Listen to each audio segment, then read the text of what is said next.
جو تیری امت میں جو ٹوٹے ہوئے دلوں کو جوڑ دے گا، جب بکھرے ہوں کو ملا دے گا، نفرتوں سے محبتوں کو بدل دے گا، جب بگڑے ہوں کو سدھار دے گا، جو ٹوٹے ہوئے دلوں کو ملا دے گا، اسے میں بغیر حساب و کتاب کے ساتھ، بغیر حساب و کتاب کے تیرے ساتھ جنت میں بھیج دوں گا۔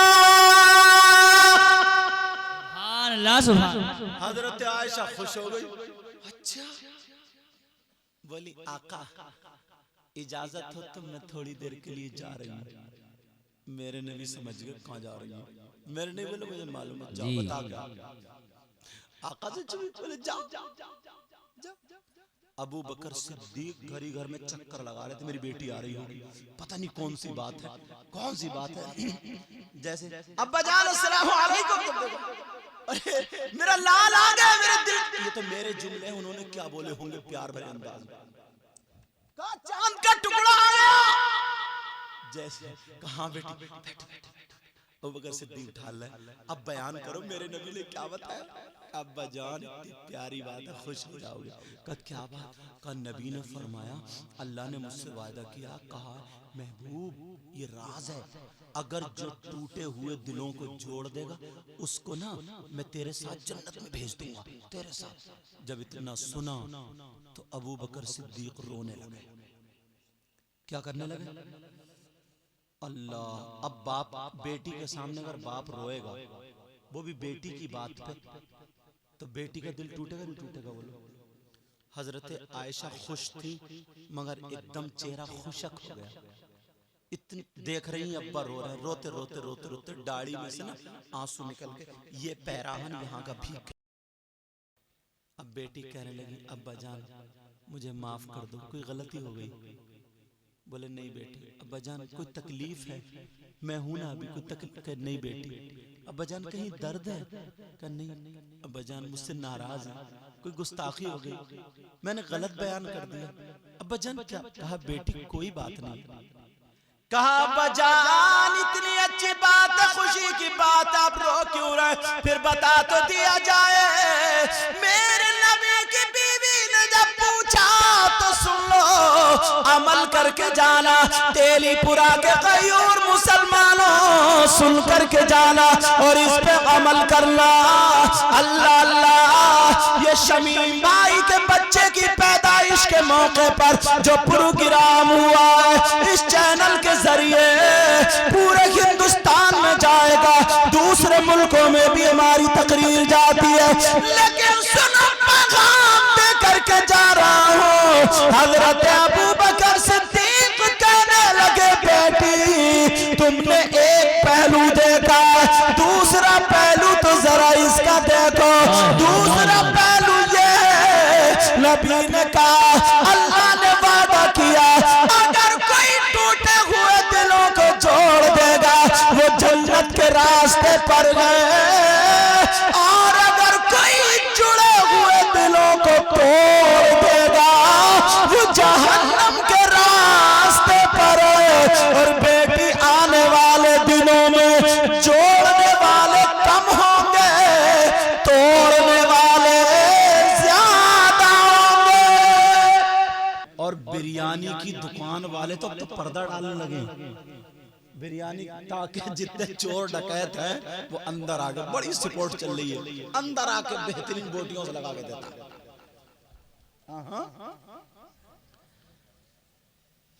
رمضان المبارک کا مہینہ، سننے کی بات ہے، جمعہ کا دن تھا۔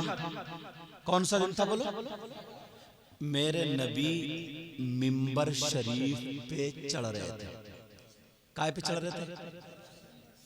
جمعہ کے خطبے کے لیے۔ اب جب منبر شریف پہ پہلا قدم رکھا نبی بولے آمین۔ کیا بولے؟ اب صحابہ دیکھ رہے ہیں آج تک نبی نے آمین نہیں کہی، لیکن آج کیوں کہہ رہے ہیں؟ کہیں ایسا تو نہیں کوئی وحی نازل ہوئی ہو کہ آج سے آمین کہنا ہے؟ چلو آگے دیکھتے ہیں۔ پھر دوسرے سیڑھی پہ قدم رکھا، کھڑے ہوئے بولے آمین۔ پھر صحابہ چکر میں تیسرے پہ پھر کھڑے ہوئے آقا تو بولے آمین. میرے نبی نے خطبہ، نماز، ساری چیزیں ہوئیں. صحابہ کا جو طرز عمل تھا آقا سے محبت کرنے کا، ہاتھوں کو چوما، بوسہ دیا، قدموں پہ ماں باپ ہمارے قربان، جملے بولے، سر پہ یہ اپنا طریقہ، سر پہ ہاتھ رکھ، یہ سب کچھ جو ان کا طریقہ تھا تعظیماً کیا. اور کرنے کے بعد کہا آقا ہم آپ سے کچھ پوچھنا چاہتے ہیں. آمنہ کے لال مسکرا کر کے بولے تم پوچھو گے یا میں بتا دوں؟ سبحان اللہ نہیں بولو گے؟ سبحان اللہ. تم دھیرے بولیو. آقا بولے میں بتا دوں یا تم پوچھو گے؟ صحابہ نے عرض کیا آقا ہم آج کچھ الگ دیکھا وہ پوچھنا چاہتے ہیں. نبی بولے جانتا ہوں مگر پوچھو. صحابہ نے عرض کیا آقا کیا کوئی وحی نازل ہو رہی تھی؟ آج تک آپ اس سے پہلے منبر شریف پر چڑھے مگر آمین نہیں کہا، آج آپ نے آمین کیوں کہا؟ کیا معاملہ تھا؟ آقا یہ معاملہ سمجھ. میرے نبی بولے آمین کہاں کہی جاتی ہے؟ جب کوئی دعا مانگے. یہی تو ہوتا ہے، جب کوئی دعا مانگے تو آمین کہی جاتی ہے. تو میرے نبی نے فرمایا سنو میرے جانے سارو، چاہنے والوں، کلمہ پڑھنے والوں، میں نے جب پہلا قدم منبر شریف پر رکھا تو حضرت جبریل آ کر کے دعا کرنے لگے تو میں ان کی دعا پر آمین کہہ رہا تھا. سبحان اللہ. کہا پھر دوسرے پہ قدم رکھا، پھر جبریل نے دعا کر دی، پھر آمین. تیسرے پہ قدم رکھا، جبریل نے. صحابہ نے عرض کیا آقا دعا کیا تھی وہ تو بتا دو. یہ دعا بتانے کے لیے ہی میں نے یہ بات چھوڑی. بتا دوں یا رہنے دوں؟ پیچھے والوں تم بتاؤ. اچھا ٹھیک ہے. پہلے قدم پر جب پہلے سیڑھی پر میرے نبی نے قدم رکھا، اگر عمل کرو گے تو بتاؤں گا ورنہ رہنے دوں. بولو انشاءاللہ. میرے نبی نے فرمایا سنو میرے چاہنے والوں، کلمہ پڑھنے والوں، جب میں نے قدم رکھا جبریل نے دعا کی کہ مولا جو تیرے محبوب کی امت میں لوگ اپنے ماں باپ کو پالے، جن کے ماں باپ ہو اور وہ ان کی خدمت کر کے جنت نہ پائے، وہ خاک آلود یعنی ہلاک و برباد ہو جائے. اللہ. جبریل کی دعا اور نبی کی آمین اب رد ہو سکتی ہے کیا؟ بولو.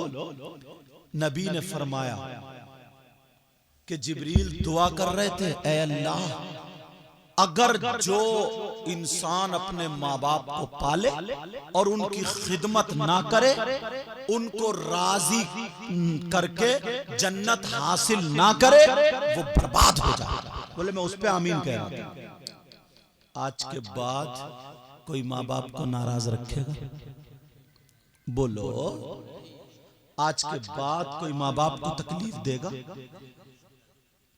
آج کے بعد کوئی ماں باپ کو ستائے گا؟ سنو، تمہاری دعا تاج الشریعہ جیسی نہیں، مفتی اعظم جیسی نہیں، اعلیٰ حضرت جیسی نہیں، صابر پاک جیسی ہے کسی کی؟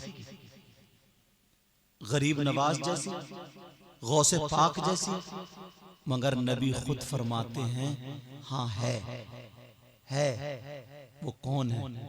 وہ ماں باپ ہے. نبی فرماتے ہیں ماں باپ کی دعا اولاد کے حق میں ایسی ہوتی ہے جیسے مجھ محمد کی دعا میری امت کے حق میں ہوتی ہے. بے شک بے شک. دعاء الوالدین عن اولادہما کا دعاء النبی عن امتی.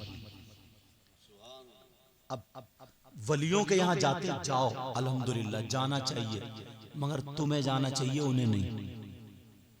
سمجھ گئے؟ جاؤ دعائیں مانگو, پتہ نہیں کس کے حق میں دعا قبول ہو جائے. صحابہ نے عرض کیا آقا پھر کیا دعا ہوئی؟ میرے نبی نے فرمایا جبریل نے پھر قدم رکھ کر کہا اللہ اگر کوئی رمضان المبارک کا مہینہ پالے اور اس میں عبادت کر کے اپنے آپ کو جہنم سے آزاد نہ کر پائے وہ بھی ہلاک و برباد ہو جائے. اس پہ آمین. اللہ. اور کہا تیسرے پہ کہا یہ دعا کہی کہ جو نبی کا نام سنے اور نبی پر درود شریف نہ پڑھے نہ بھیجے تو وہ بھی ہلاک و برباد ہو جائے. تو میں نے کہا تھا ایک درود پڑھ کر کے لوگوں نے ولایت حاصل کی, بخشش چاہیے.